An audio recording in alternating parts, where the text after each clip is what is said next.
Crack open that bottle of wine. Grab your favorite glass, pour a couple of fingers of scotch in it. Get that stick, light it, and blow. It's time to hang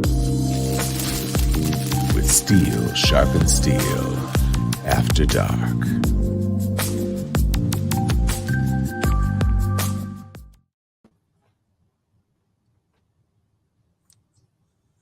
Day's come to take our freedom.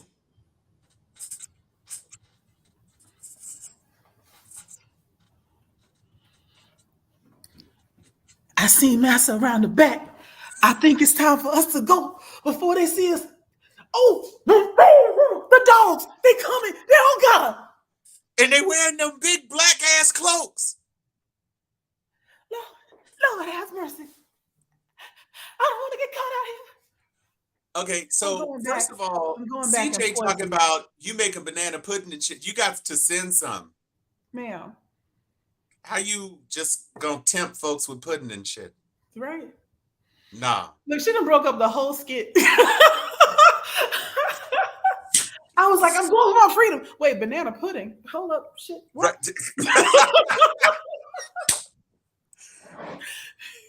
She got to pull her hair rag off to cover the pudding. Hello, Sharpies.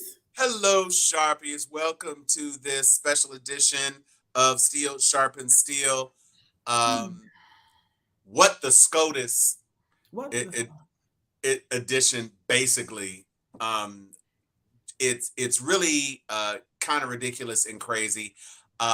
We are going to, hey, what's up, man?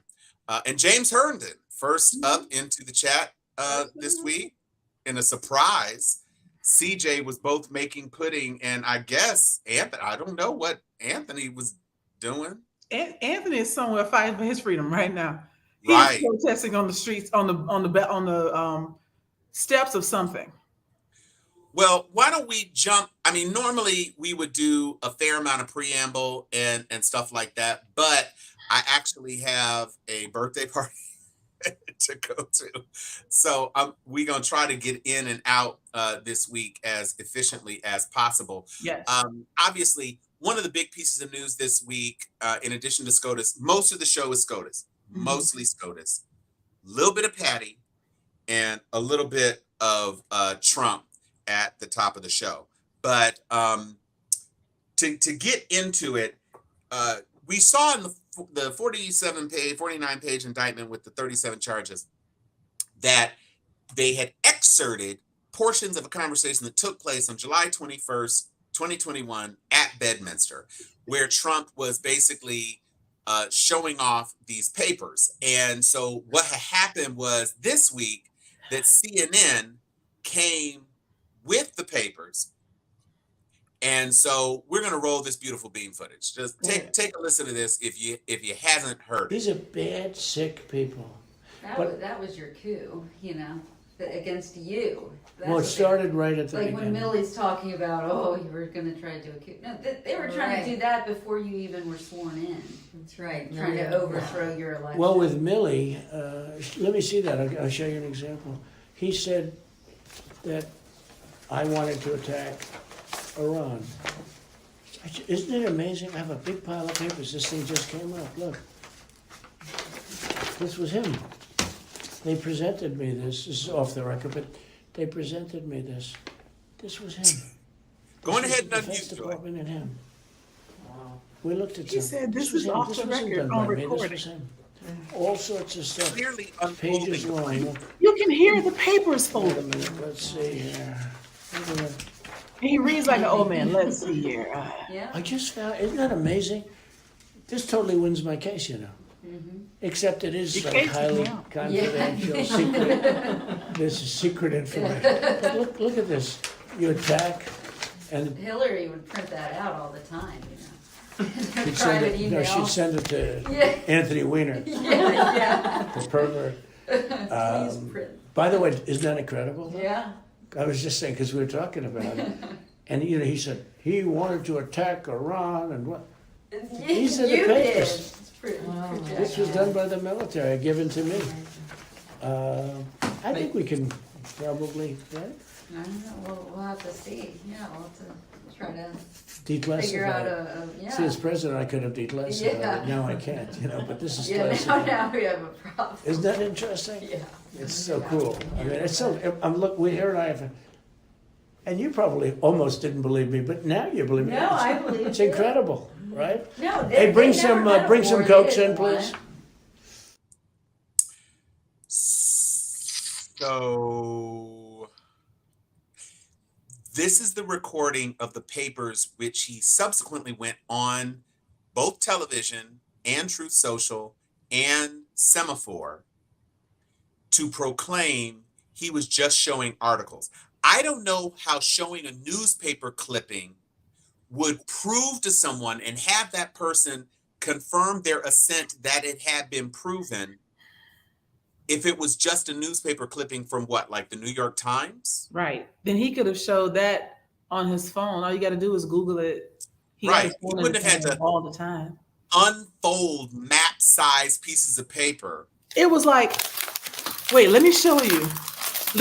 Now do you believe me? Look, let me tell you something. If ever, look me in the face. Matter of fact, take me solo. I need y'all to understand this. Understand? If ever there was a poster child for micro dick energy, this is it. He has lost, he has no money, not that he can, hand out to people because he don't pay nobody and he ain't got nothing. He's not cute. He's got jowls like an old boar. He probably smells like bologna and being gay. So all he has left is to prove to somebody, he's that kid is like, you want to see a dead body? That's him, because he got nothing else to impress. He got the little sausage fingers, which you know how that goes. So yeah, he is little dick energy. That's what he is. He born into this, because I bet his daddy wasn't bagging me. I mean, I have no means of disputing anything that you were saying. I mean, it's pretty cool, isn't it? It's so cool. Look, now do you believe that I me? have these secret things? You trying to prove something to a chick that ain't gonna never fuck you. Never. You know why? Because she got hair to wash and paint to dry. The obsequiousness with which they are laughing and and then you hear his little assistant say, "Oh, we might have some trouble now." Oh, we are going to jail now. Ooh. Trouble because you showed a news clipping? No. Trouble because you showed a classified document with classified markings to people without security clearances, and you said on the tape. And by the way, they got those tapes because they were given those tapes. So the people who recorded the shit and who are on there laughing about it are the ones who gave the tapes to Jack Smith. Speaking to the phone. Yeah. Idiot. I mean, it's just idiot.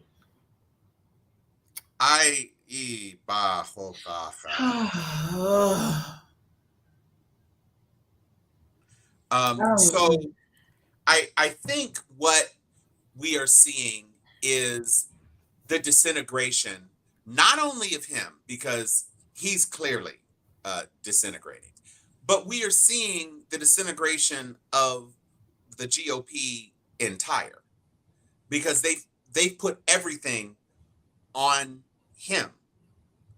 All of them are kowtowing to the image that they have created and are supporting of him, because they know without him, they lose.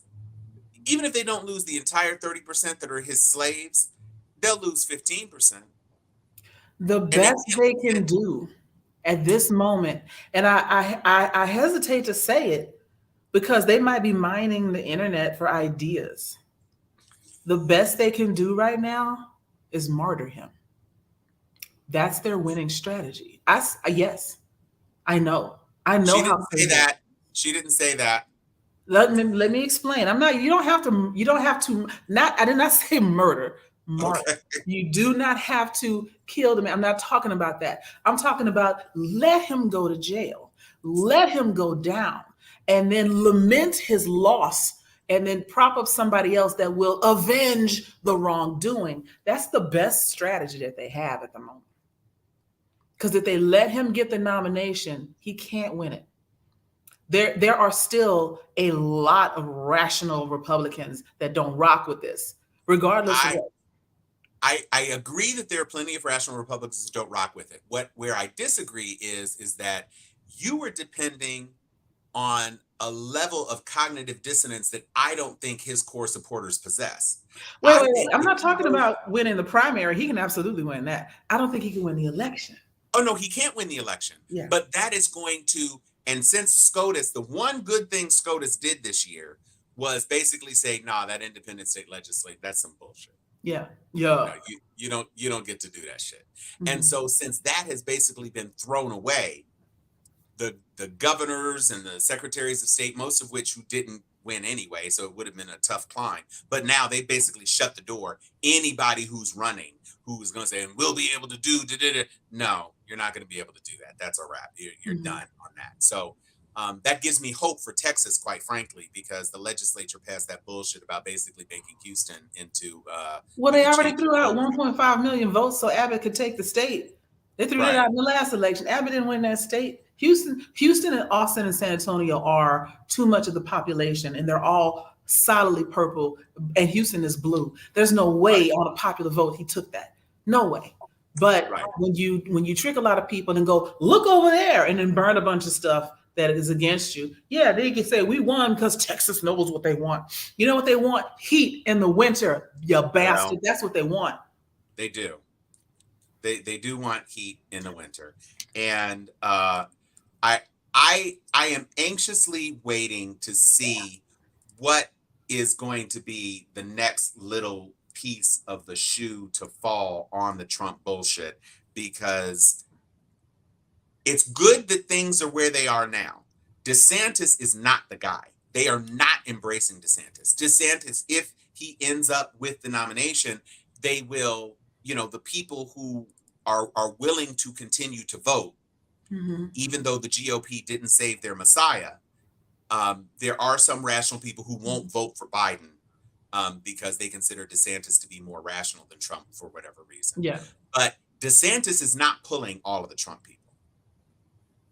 Trump has burned DeSantis. So it's just not going to happen. Everybody that was in the field prior to March, he has burned in one way or another. Right. Yeah. He ate his own children. He has. I mean, he's Uranus did that, right? Wasn't it Uranus or that ate his kid? Cronus. Cronus. Well, I guess he was. I think Cronus was the father of Zeus and the rest of them, and he started eating his own children, and then Zeus made it out. I think Uranus was the Roman version. You're probably right. Yeah. So while we're talking about Texas and people that we need to keep an eye on in Texas, I'd like to introduce to some of you, many of you already know him, but Brother Colin Allred,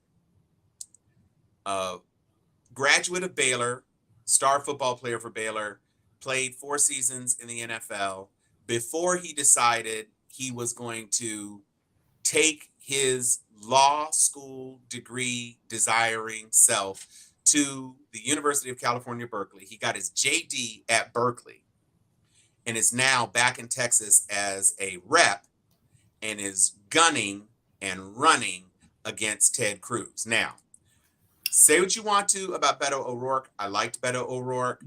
Beto never really had the groundswell. No, he didn't. And he also didn't have the swag. This brother right here, this brother got swag. And I'm going to tell you right now. Can you put his picture up next to us? Let me see if I can. Nah, it's an overlay. Yeah, hold on. I think I can do it if I share it as a file. Yeah. So I want to point out some things, and y'all gonna need to see my face when I talk about this man. I can imagine. Also. Oh. Shit. I'm gonna tell you what he's got going for him. Oh, what's his name again? Colin Allred. Right. Tonight's show is brought to you by Ray and Nephew and Mio, by the way. So. By whom? Ray and Nephew. Overproof Ray. Mio sports squeezy into the water and and time.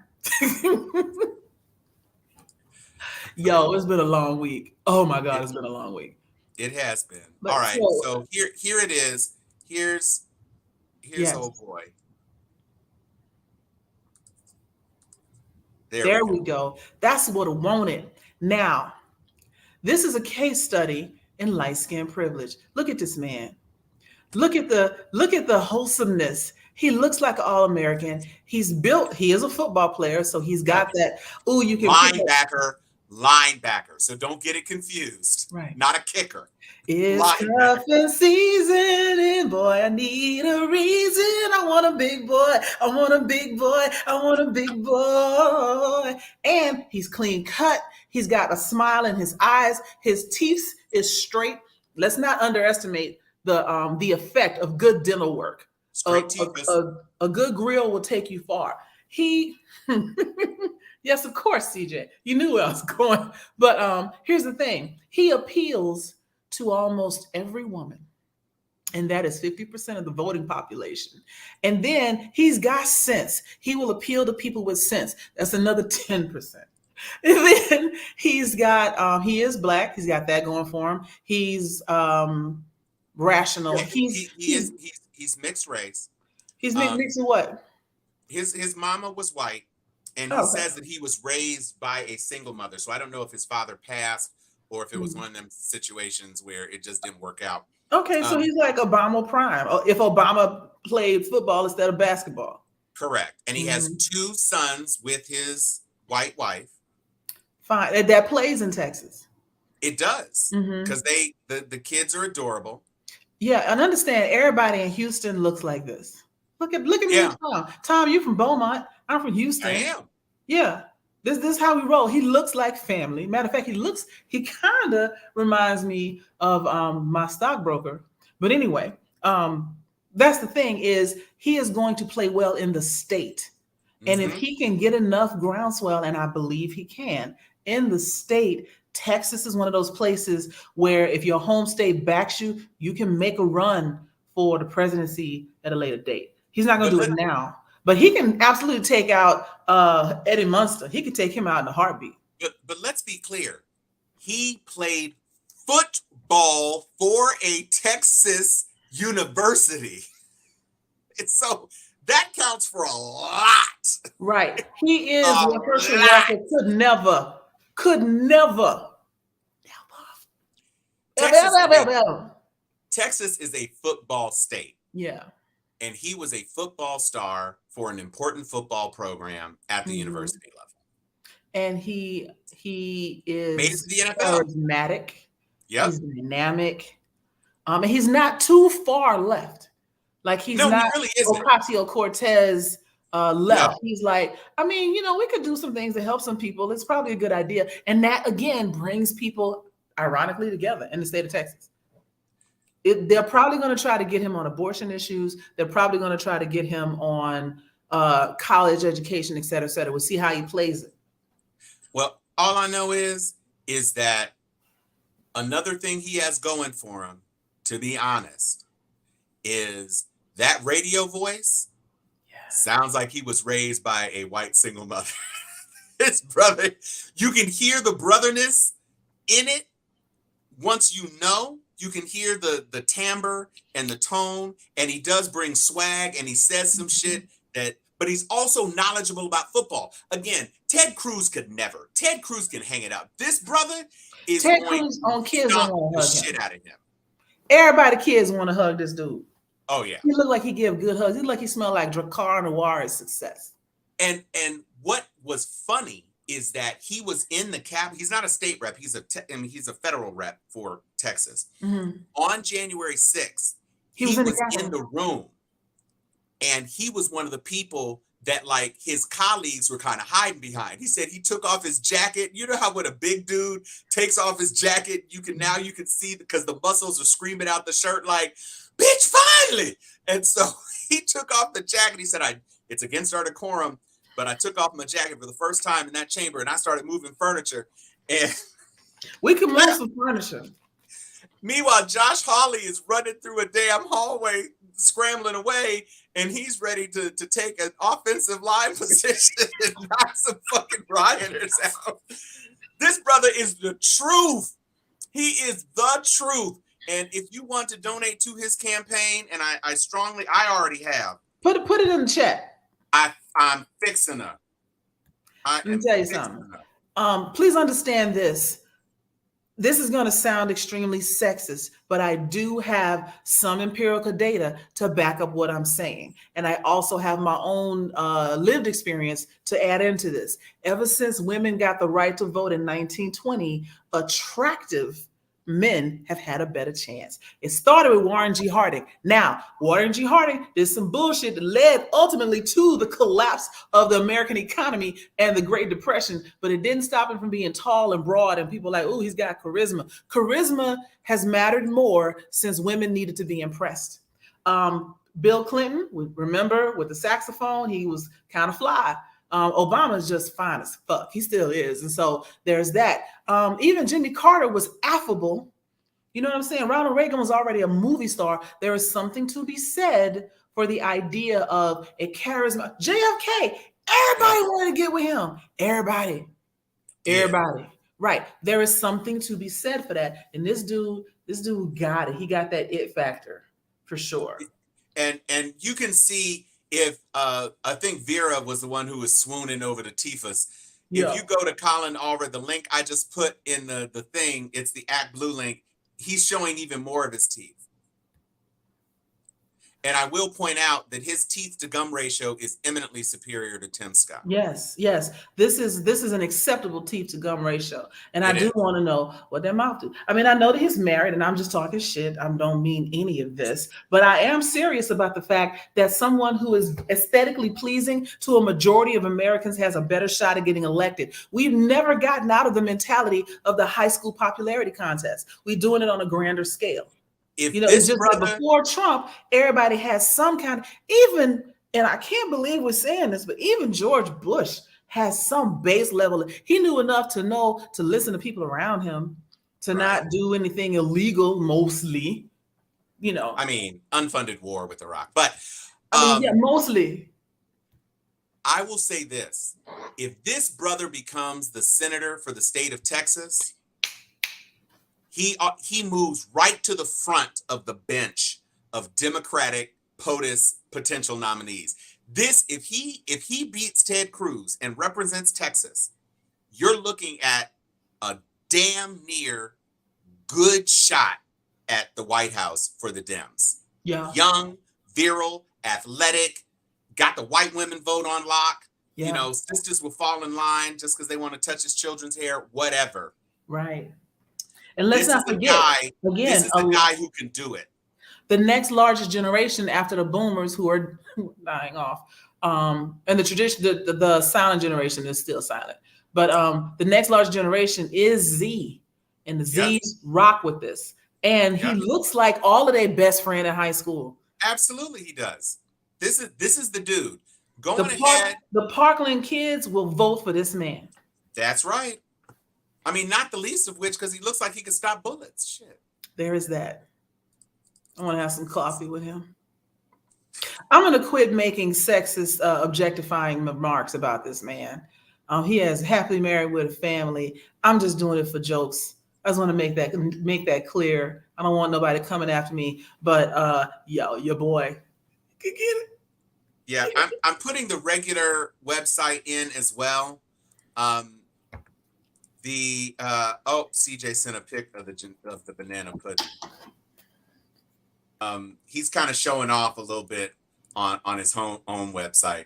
But if this isn't the most wholesome footballiness looking dude in the history of footballiness looking dudes, boy, he got his teethus fixed too, because he got a picture of him and his mama, and Lord, them teethus back in the day, much more biggerer. Biggerer. Them teethus was biggerer. So let's move on. We've gotten through Trump. We've gotten on our good friend Allred. I do have a little graphic here. This is the Trump tape that his attorneys would like him to be seen in. Just shut up. just shut up with your crime scene talking ass. It's so fucking stupid. Incidentally, your girl, you saw her. She said she sent us a picture of her banana. She sent me a picture of banana pudding. CJ, ma'am.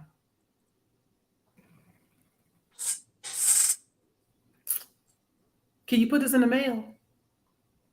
Look at the golden meringue, deliciousness.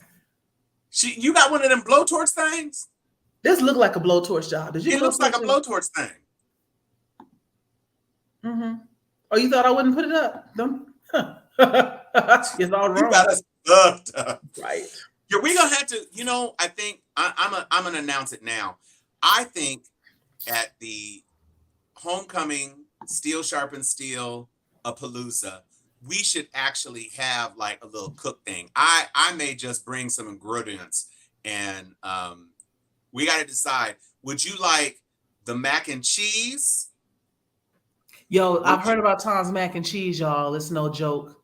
Like I will gladly say his mac and cheese puts mine to shame. Oh, she did this in the oven. She got good. You got a fire oven, though. You got a gas oven, don't you? That is a good oven. Mm-hmm. Yeah. I could do mac and cheese. I could do a cobbler. Or I could do, I'm trying to see what would make sense because it's got to be something sensible. Because like I can't even do gumbo. It would cost too much and would be too much drama. Cobbler or mac and cheese. Oh, or I have a pie. My grandmother's recipe is called Derby pie. Now you can look up Derby pie. So you can drop it in the chat. It doesn't have to be this week. Or DM us, whatever. But where are we doing this? We talking about everybody coming down to fam, or y'all? Are you coming up to Morehouse and Spelman? No. This is the homecoming is the October Halloween weekend homecoming at fam. That's what okay. So please understand that he's talking about going to fam because I'm going to fam homecoming this year. Right. So we got fam you people in the chat. I'm just saying if you're gonna make your way down, tell me what you want me to do. Mac and cheese. So we got one mac and cheese. Okay, so Joy got the mac and cheese. Y'all let us know. All right, so our next story. Oh Lord. I'll bring collard greens. Okay. So let's get to it. These Mickey Fickies right here. Here's the story of a bunch of douchebags who were sitting on the country's highest court. They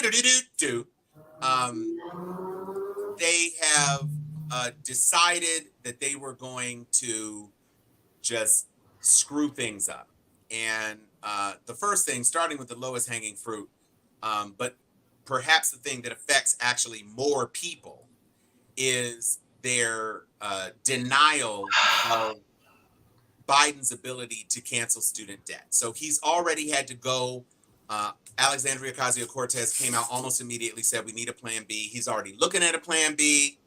But this was, again, there's no plan B because they overran Roe v. Wade a long time ago. No plan B for you. Well, boop. And here you just gonna wait on the end. You're gonna wait on the last day to do this bullshit on a Friday when you got the fucking news cycle and I mean you lit the world on fire. But let me tell you what the real problem is. The Supreme Court should have never had this kind of power. That's what it really boils down to. If they had codified the fucking Equal Rights Amendment, which got introduced to Congress in 1923, the Equal Rights Amendment was introduced to Congress and it passed in like 37.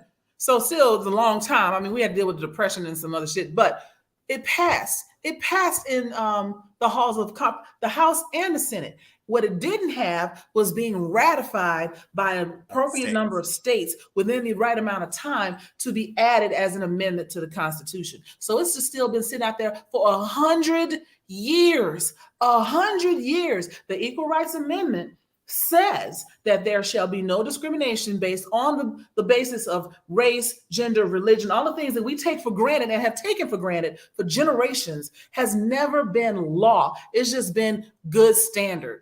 And now we've held a lot of things that really relate to the freedoms of people other than the white men that were called out in the Constitution, if you are not a Christian, cisgender, heterosexual white man, owning then land. the Constitution was not written for you, and everything you have has been added as an amendment or has been a tenuous, threadbare decision by the Supreme Court. And yes, they have made some major things along the way, but even those should be codified after time, meaning Senate and the House of Representatives should go back and write a bill, make it a law, as opposed to this decision, that decision, because decisions, as we have seen in short order, can be overturned on a fucking dime, and the Supreme Court should not be making law. They should be determining whether laws that are passed are constitutional or unconstitutional. If they had codified this, especially when we had a more left-leaning Supreme Court, we wouldn't be dealing with this bullshit now.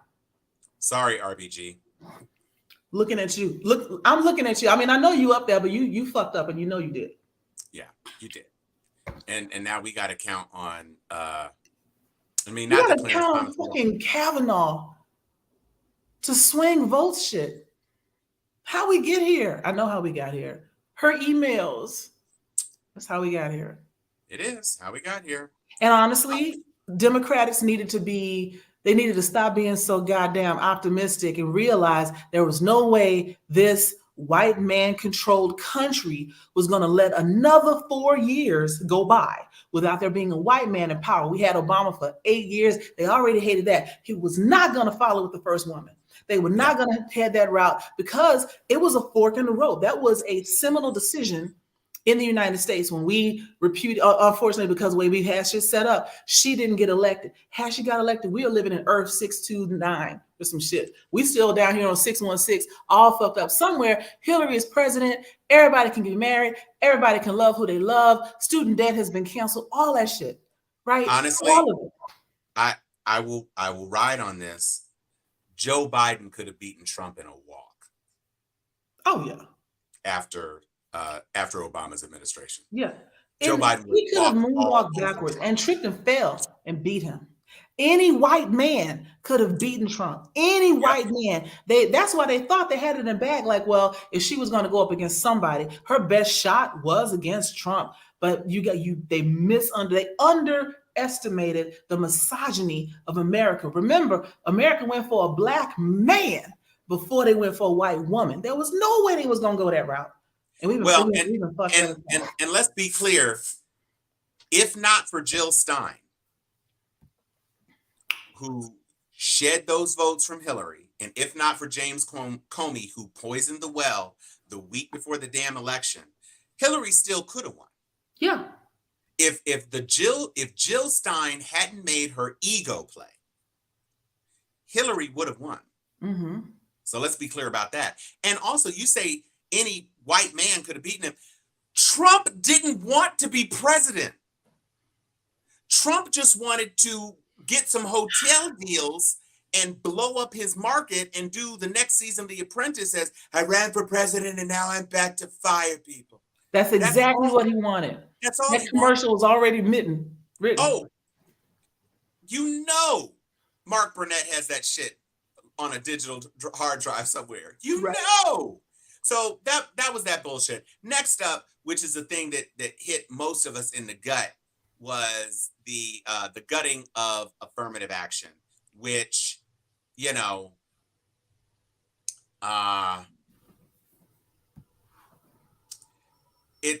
it wasn't surprising because of the composition of the court, but the rank hypocrisy. Ted, this is true. That is absolutely correct. I am not a fan of anything. I did not like anything about the way she didn't even energize her base. Black women who rock with Democrats and was gonna vote. We were like, I guess. Like she ran a terrible campaign. She alienated and was disconnected from everyone in her base. Wasn't nobody trying to listen to your jokes? You got hot sauce in your bag. Really? Really? I will never forget that. That was such a gaffe. Kung Fu pander. Nice one. Thank you. I did that. So the absolute hypocrisy, and I was gonna try to kind of wait until the end, but I can't wait until the end. So This is the problem with Clarence Thomas, who literally every aspect of his career has been related to affirmative action. So here's him in 1991. The effort on the part of Yale during my years there was to reach out and open its doors to minorities whom it felt were qualified, Thomas testified. I took them at their word on that, and I have advocated that very kind of affirmative action. Okay? And today, after the ruling, we had this from a commentator. The worst thing about affirmative action is that it created a Clarence Thomas who benefited from the program and is now in a position where he is going to deny many talented African Americans an opportunity. This is Derek Johnson from MSNBC. Historically, the problem has been that institutions of higher learning, corporations, and other entities have denied well-qualified African Americans and other individuals access in terms of admission and employment because of their race. So only for me, not for thee. But let's go step by step. So he gets into Yale because of what he says is affirmative action. Do you all know the federal government division from which he was plucked, not wholly unlike a pubic hair on a Coke can, to take his place on the Supreme Court? You want to tell him, Joy? This hurts my heart. Thurgood Marshall. No. Where was Clarence Thomas? Right? No, where was Clarence Thomas working? Y'all, Clarence motherfucking Thomas. I'm sorry, I was pulling a picture, so I wasn't totally listening. Clarence Thomas in 1982 was appointed by Ronald Reagan to be the chair of the Equal Employment Opportunity Commission. Do you hear what I'm saying? He was the EEOC. That's affirmative action. Yes, everyone who says, I got fired because of my race, I got discriminated against, I wasn't promoted because of my race, I got put out of this hotel or this apartment because of my race or whatever, he was the one that said we should make sure that doesn't happen. Now, the argument could be made after the fact that Reagan put him in charge of that because he knew he would fuck it up. There is that possibility, is that he's always been an Uncle Tom. No offense, Tom. But there is that. But, I feel like, we've seen his own quote saying that he benefited from affirmative action and he was a supporter of it. So somewhere along the way, Jenny put that thing on him and he been fucked up ever since. There isn't Dick Cheney is in his body. Look at the eyes here, and then look at the eyes here on the right. Tell me that ain't the same shit. So I was accepted into Yale because of affirmative action. My job was to be the affirmative action czar. And then I was selected over jurists who had more actual experience because I was filling the seat of a black man. And that seat was supposed to be a guaranteed black seat. And so because of affirmative action, I was picked not because I was a judge, but because I was a government official who could be dependably conservative to be placed on the court. Every single thing this man has done has been a result of affirmative action. He is the living embodiment of that against which he rails against the most. Mm-hmm. Because he knew he is the epitome of I got mine, you get yours. You didn't help me, but now Jenny said that I don't want it to help you. And CJ, understand, yeah, Jenny ain't got that thing, but she got that male meow on him for real. Mayo, meow. Mm-hmm. That meow. Mm-hmm. Jenny got the mayo, go da da. Jenny got the mayo, go da da. So she got that wop. Affirmative action, which was that was the thing that hurt the most. Now, everybody on the Steel Sharpen Steel commentary team is a product of an HBCU, so I ain't worried about it so much. I think there's some outstanding opportunities for some amazing students in the HBCU space. I hope that the HBCUs will benefit from increased applications. And to be clear, for the Asian Americans who thought maybe that, you know, they were striking a blow for justice, if you think Harvard is about to turn into a 100% meritocracy with your 5.2 GPAs and your 1956 SAT scores, you are sorely confused. That shit is not happening. Understand, and I'm saying this, and I know it sounds racist when I say it. If you got an accent, they ain't letting you in. They done with that shit. It's not what it was ever about. And if you all didn't go ahead. If you all didn't go for the legacy admissions of wealthy alums, that's the worst kind of affirmative action. Because you know what's happening? They're not giving D student black kids spots at Harvard. No. They're giving A student black kids spots at Harvard. And they give good SATs, just maybe not the highest. Maybe not the highest SAT. Maybe there are other people with SATs that are higher that don't get in, but it's not like these are bottom scraping barrel kids who aren't able to perform at the Ivy League level. That was never the issue. But now here's what happened. Sitting there thinking it's supposed to be 100% numbers. Here's what happens. ChatGPT is just going to scan shit and just say, pick this one.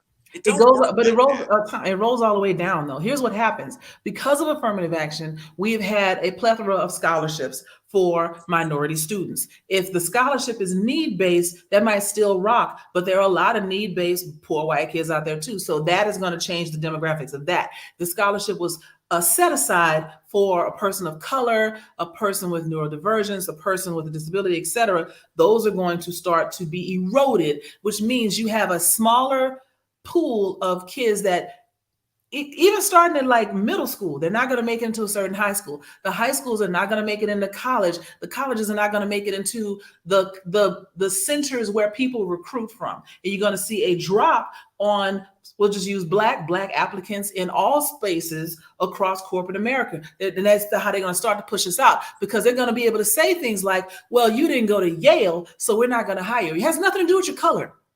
Right. And that's how it's going to go. Now, the opposite side of that, because I was talking to some lawyers about this morning, the opposite side of this is you cannot put this genie back in the bottle. We got Drake out here. Like, we so mixed up in this piece that you can't go back to to race-based marriage, because who is what now? You don't even know. Everybody got a drop of something in them at this point. 23andMe has thrown that one drop rule right out of the water. So that's one. Two, historically black colleges are not exclusively black colleges. So there's some people that have been worried that they were going to be able to say our schools were illegal because they're based on race. No, anybody can go to any one of our HBCUs. You just don't want to be around a bunch of black people. You choose not to apply. Matter of fact, if you had applied before this decision, you could have got in on a minority scholarship, but you can't now because we can't make a decision based on race. So it sucks to be you. Now, after this, you're going to see more black people doing some Greenwood type shit. Oh, you don't want me at your little actuarial firm. You don't want me in your little medical practice. I'll start my own. And then it could end up with us resegregating ourselves. But the thing is, over the last 150, 200 years, who's been running and gunning? Who's been grinding? Who's had to do twice as much to get half as much? Us. And so we're going to outshine them in every turn. And they're going to find out that they couldn't compete because they've never had to compete. That's been the problem. That's the reason they're trying to do all this affirmative action shit, because they feel like we are being given a chance to compete with them. When we just start whooping their ass from a distance, they ain't going to know what to do. And I'm waiting for that. Like it doesn't matter. And we had this discussion all week. It doesn't matter if you say you're going to take away affirmative action. If I can decide I don't want to work for you, because you don't have a plan for diversity and inclusion. I don't want to work for you because I don't see any Black people. I don't see any women. I don't see any Asians. I don't see anybody but white men on your C-suite. I'm not coming to work for you. And y'all know we got the best ideas. We got the best flavor. We bring fire to everything we do. They're going to start not being able to compete. And we got to be serious. If you combine Black, Asian, Latin American, and gay, you combine those four, that is 70% of the United States.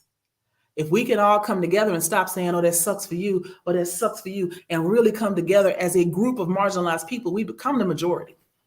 That's far reaching, probably won't happen. But if it did, it changes everything, and this becomes a non-issue. I want to pull this image that I grabbed from Facebook real quick. Wow. See what I did there?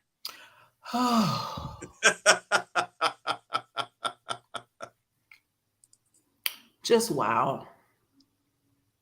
Just wow. I wish it were not so. So as we round the corner on 45 minutes in the hour, I'd like to take a point of personal privilege to discuss the passing of an icon, Tina Turner, and there was a celebration on the BET Awards to honor Tina Turner, and in order to honor, and in order to do that, they brought up another iconic performer, a peer of the same generation, to perform one of Tina's biggest hits. So we can see that Patti, what the hell, shares an affinity for blonde highlights. They both look outstanding in a frock. You can see she got the jangly earrings. Tina got the jangly earrings. They've both been in the game a long time. Now, all I'm saying is that Patti LaBelle has been a singer forever. And I can understand how it's not your song, and that maybe if you required a teleprompter and somebody was standing in front of the teleprompter, then you might not have access to the words of that song. You got through the first verse and the chorus just fine. Then somebody stands in front of your teleprompter, and instead of being a professional, what you say is, I can't see the words, y'all. I'm sorry about the lyrics. I'm trying. Now, that's what you don't get to do. No. You don't get to do that. Because here's what I know, Patti LaBelle. You have spent the whole ass entirety of your career. Well, I must have rehearsed my lines. Oh, it's not in the song. Times till they were memorized. But when I get up the nerve to tell you the words, sometimes they don't seem to come out right.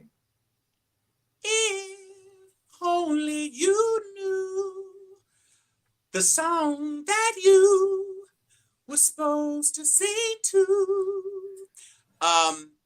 Here's my thing. Her whole career was built on her changing up melodies, flipping things around, doing melismas, Creole anymore, all that shit. Girl, this is your friend. You had two choices. Here are the two choices. You could always do, let me take it down for a moment. Mm-hmm.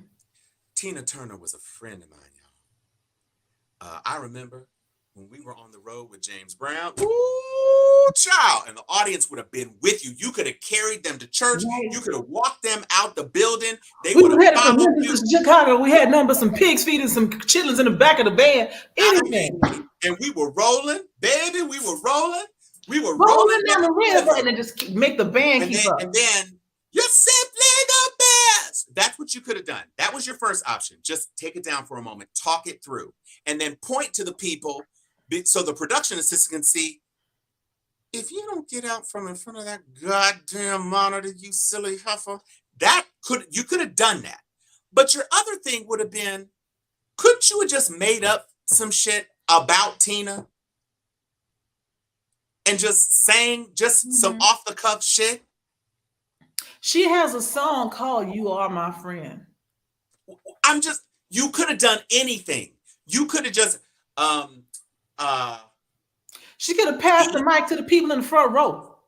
She could have just, Tina was a friend, she set the world on fire. Yeah. She could have been like Whitney Houston and called up like Lizzo or SZA. Come in, girl, finish the song for me. Come on, sing this with me. And they would have simply the best. Oh, that's all you had to do. Woo, better than all the rest. Yeah. With a stiletto heel when she see it. Everybody would have been fine. You could have sang Amazing Grace. Listen. Okay. I'll say this. If Patti LaBelle had been called to do a tribute to Kelly Pickler, don't nobody know no Kelly Pickler song. She don't know Kelly Pickler. So that's fine. I give you grace on that. This is Tina Turner. Tina Turner deserves some grace. Tina Turner deserves a tribute. Huh? You know what she could have done?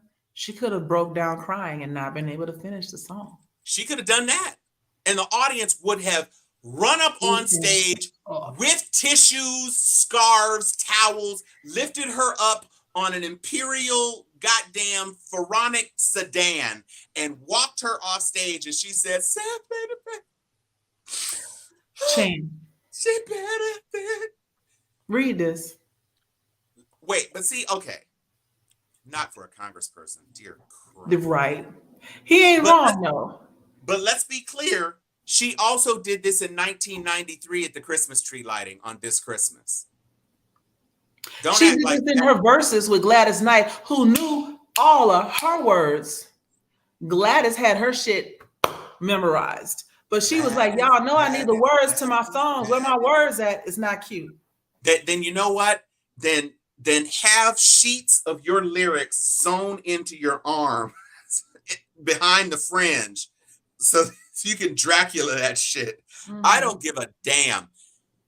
Don't take the job if you can't do the job. There were plenty of current acts, current people who could have done Tina.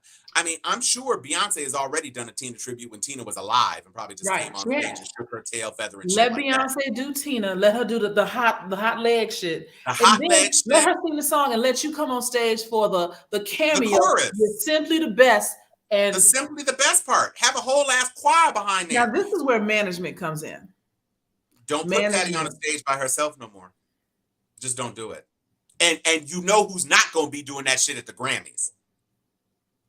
She don't appear to be professional. Like I say, I have been in situations. Well, y'all have heard me on the show. Joy will say something and I'll spit off some impromptu shit just off cuff. And I'm 55, so I'm not like a spring chicken. I'm just saying, do something. You have choices. What you don't have a choice to say is, I'm sorry, I don't remember the lyrics, y'all. Speaking of you don't get praised for that. Because I love me some twins. I want to give a shout out to Larry and Laurent, Nicholas Bourgeois, the twins, late twins, the two tall French dancers that dance. The dancer dudes. Because she had a Janet Jackson level wardrobe malfunction with no nipple padding on. Her dress just was like, I'm done for the day. And as the strap started to fall, I believe it was Laurent.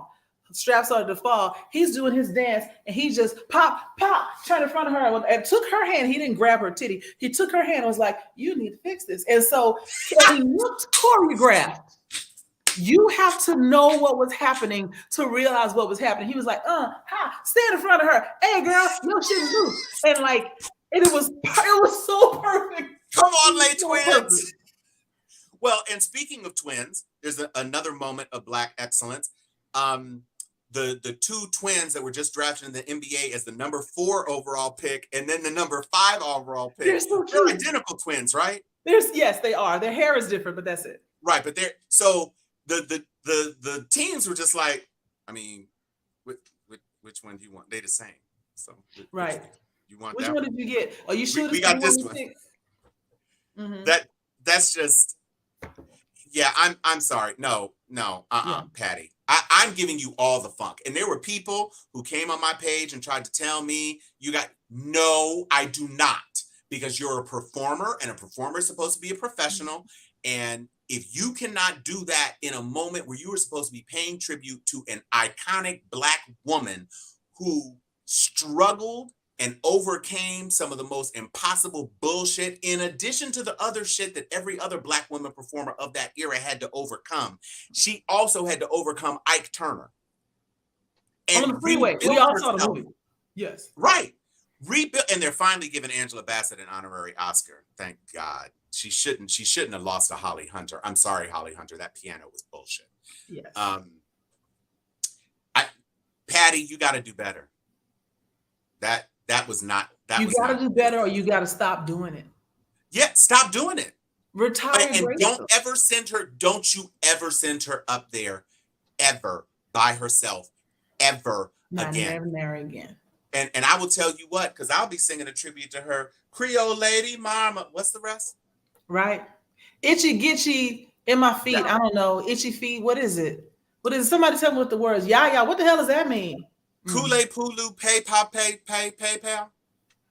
No, you don't do that. You do the damn job, or you fake it. You can fake it. That's what scat singing is. Shit.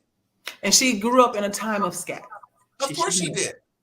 And not the type of scat that some of you were thinking. And you know what? Going back to Chan's disrespectful last comment up here, she's still young for a congressperson. That's what's wrong with Congress. It is. There needs to be an age limit there too. If you need to be tested to see if you can drive on the street, you should not be able to make decisions for the nation. I mean, to be fair, there should be a Marjorie Taylor Greene limit too. I mean, you need to pass the same test we make immigrants pass to become a citizen. Yeah, she isn't. Marjorie Taylor Greene is an idiot. Do you know this heifer, in a comment about climate change, actually said during the time of the Ice Age, what were governments taxing people? And why? How were they concerned about climate change? In the time of the Ice Age, honey bun. Wasn't no government because it wasn't no Sadita. She don't know the ingredients. She ain't make none of them pies. No. They ain't bad pies. People say stupid shit all the time. Like somebody said they wanted to know what Obama was doing back during the Iran War of 91. I don't know. Being in college, the fuck? Yeah. He wasn't president or a senator. Well, yeah. It's tough. We do need these people. And she's finally stepping down, so that's great. Yeah. We do need these people to be recycled. At least run through the wash and shook it out. And like if you lose a sock, lose a senator. Just go away. We should make them do like a ninja warrior. If you can't make it up the steps unassisted, that's the bar. Can you get up here? If you can't get up here on your own, you can't come in here and vote. And speaking of people whose time has finally come to an end, but you talk about the most fortunate white boy, I think, in existence. After 730 years as the host of Wheel of Fortune, Pat Sajak is retiring. And the only person they could find to replace his ass is Ryan fucking 17 shows Seacrest. He got Ryan and Kelly on the morning show. He's got American Top 40. Yes, she did. Not a peach dish. Right. She's trying to figure out why we in here talking about Petrie cobbler. Ryan Seacrest does not need to be the host of Wheel of Fortune. Ryan Seacrest is the most generic cookie cutter white man available. I mean, And so not was that Pat Sajak. That's what I'm saying. Pat Sajak wasn't some bundle of good looks and charisma either. Just find anybody. Find Peter Tamarkin. Peter Tamarkin ain't doing shit. He hasn't done anything since Press Your Luck. You don't need Ryan Seacrest. Chan. Oh, god damn you, Chan. A consonant profession? That was great. You're going to hell. I'll give you that. You're going to hell. That's Consonant nice. Professional. So do you have I'm sorry. I do. I actually have something. This is a Clarence Thomas read. We have two things. First of all, I'm going to put us half and half so that we can lean to the side so we can go in the middle. This first thing is something that Joy sent us because it was bringing the Juneteenth energy, and we didn't have this when Juneteenth actually came, but this is something we bring in that energy. So bring it on.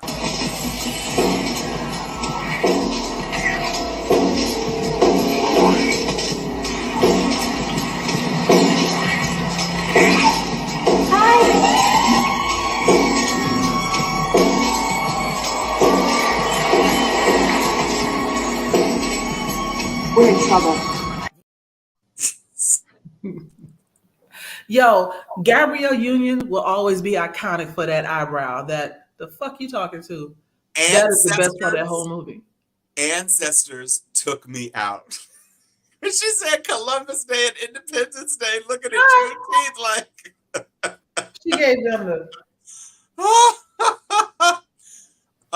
but this is the piece that I found because Clarence Thomas is figured so prominently both in the destruction of our nation, but also in this week's rulings. This is from one of our favorite folks, Sunim Show, and this is his read about Clarence Thomas. So watch and enjoy. Peace. So a major media company once contacted me for an interview in their Clarence Thomas documentary. And because it was a major media outlet, and I do mean major, like internationally major, it was a great opportunity for someone in my position to expand my exposure to a crossover audience. And while the documentary itself seemed hard-hitting enough, the Gullah Geechee questions were not so much. For example, they asked me, what is my overall impression of Clarence Thomas as a fellow Gullah Geechee? And what is the Gullah Geechee community's overall sentiment about Clarence Thomas as one of the most powerful and successful Gullah Geechee people in the country? And so I told them in no uncertain terms that while I cannot speak for all Gullah Geechee people, our general sentiment of Clarence Thomas is that he's a and we don't really with him like that. My interview was not included in the final cut of the documentary. Opportunity lost for me, I suppose. I regret nothing. We out here. Okay, so I have to tell you, the shirt that he was wearing. More? Huh? Wait, you have another follow-up to the thing that made me jealous about the last shit that you said? Son of a bitch.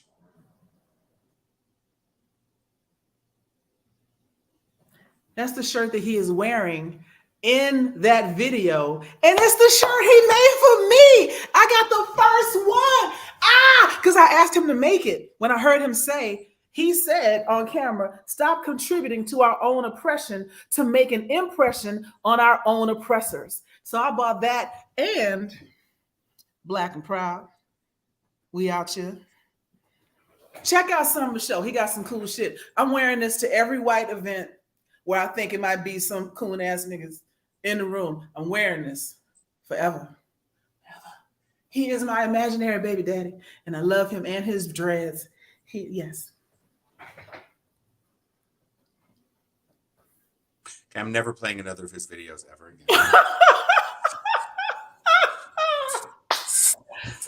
That's dope. That's dope. Now I didn't. I honestly didn't, because you told this story last week, right? Yeah, about how I sent him a DM on Instagram. I was like, you should make a shirt out of that. And he was like, done. And I was like, sold. And then I saw this shirt, because this is a Pride Month shirt, actually, right. But Black and Proud stands all the time. And I bought my shirt. Okay, so now I gotta go buy that shirt. God damn it. That's right, James. I am brokeneth. I'm shookeneth. I have been shaken, and I'm not denying it. I'm gonna sit in my shookenness hood. You are still flossing that shirt. God damn it. All right. That is our show for this week. We do have some folks that we are going to be introducing onto the show. We have been happy to have some guest hosts to be a part of the I'll mix. tell you right now, we have something. Keep watching, because we're not sure exactly when it's going to happen, but it's going to be sometime in mid-July-ish. We're going to change a few things up. Yo, the show is about to elevate. It's gonna be nice. It's gonna be nice. We're gonna do some more. And so be with us, stick with us, keep supporting us. We love you. We are so happy to have you as a part of the family. And I think since we kind of started this kind of on an election cycle thing, and we're getting into the election cycle, we really do need to roll out some merch.